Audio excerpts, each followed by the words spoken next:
we're going to review for Married to Medicine, Season 9, Episode 1. We open with kind of a recap on what the ladies have been doing since last season, since Season 8.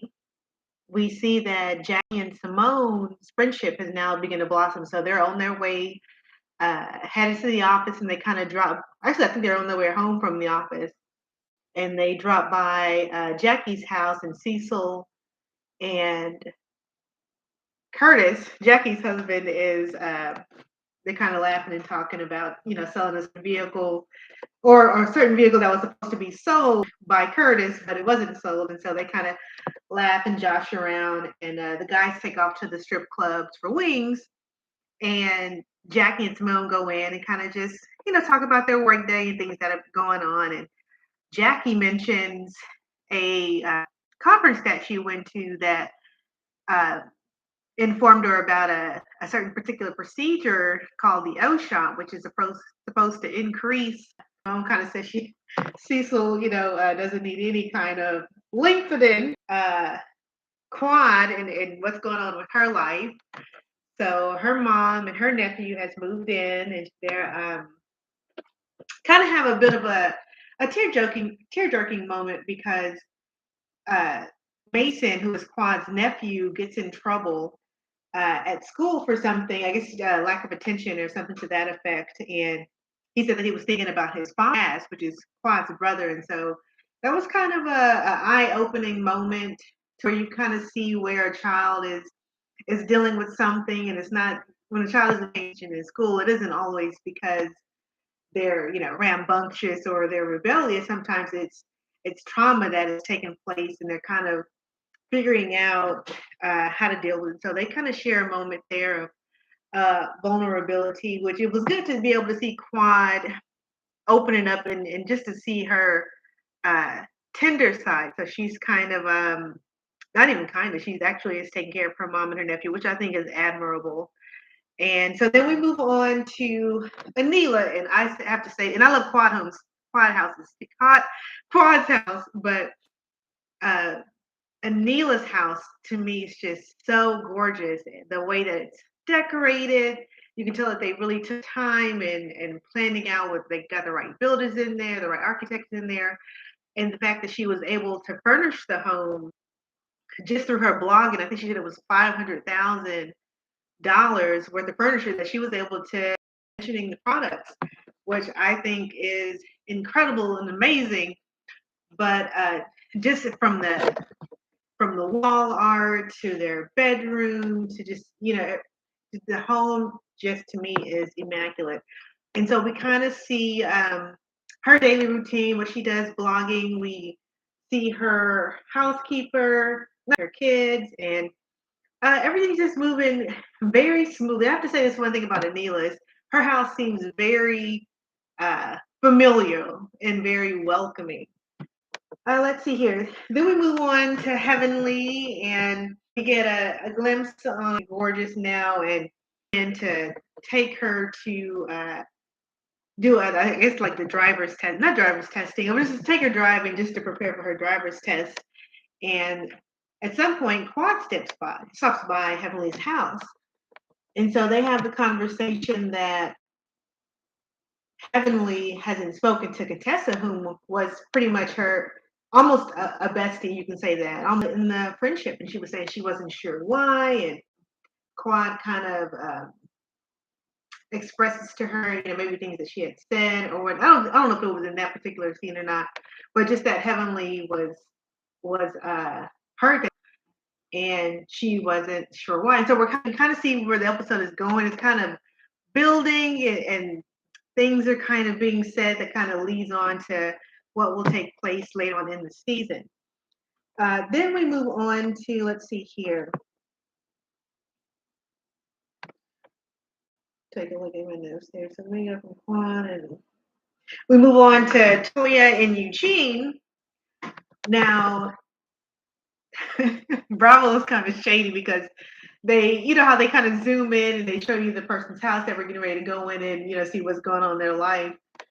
Toya's house, it says Toya's house, and then it goes Toya's new rental house. And so they sold their dream home, which is going to be obviously a a kind of a point of reference for the season, what's going on with them. So they moved out of their dream house that they built from ground up, and now they're in a rental home. And so something that I thought was key is that Eugene came home from work and told, she's kind of just doing what, moms do, getting the house together, getting the kids in order, and just kind of doing things like that. But she's yelling, and Eugene says, something to the effect of, must we yell? And I think I totally understand where he's coming from, because you work in the medical field, especially I think he's an ER physician. It's very loud, it's very noisy, it's people talking, people yelling, you hear, machines going off, typing on it, computer, laptop, whatever the case may be. It's just a lot of little nuances. And he just wants to come home to where it's peaceful. So, like, I totally get that. And Toya doesn't, she kind of responds to him saying, why are you yelling? Because the fact that, well, Black families yell. And it's so unfortunate for her to say that, because not only is it a stereotype, but it's uncategorically true, because not every yells. In fact, in my family, we really, growing up, we didn't do that much. So I totally understand where he comes from. And I think I think she's just far removed from what his day is like, because she's home all day.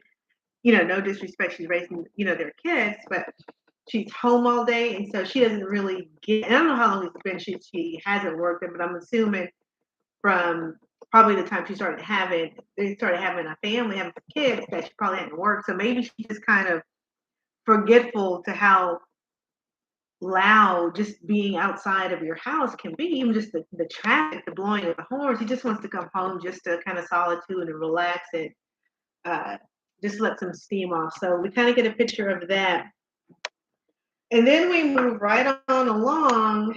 Uh, she's going to do a fitness competition, which I think she definitely has an amazing body. She definitely has the body to be able to compete. And so she's there getting ready with her trainer, and he's kind of showing her, how to walk. She puts on a swimsuit, so he's kind of showing her how to walk, but he's also seeing where she needs to do work, so they kind of fine tune it. We don't really know when the competition is going to be, so I don't know if we're going to see it this season. I don't know if Bravo is going to air, but we get to see that side of her. And every season, Contessa finds a way to I guess, to outdo herself. She's in competition with herself, really, because she's very ambitious, and she just likes to have something to do.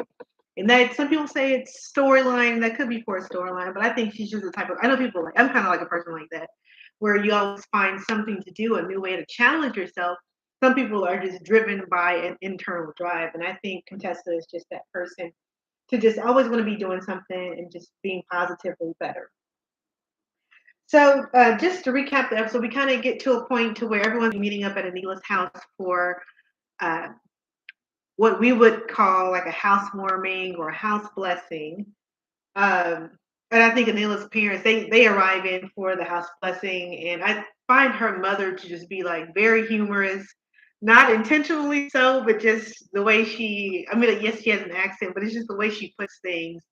uh, I think her dad's kind of quiet, but I think her mom is just very hilarious. And I would actually like to see more of her mother there, but we'll get into all of that later.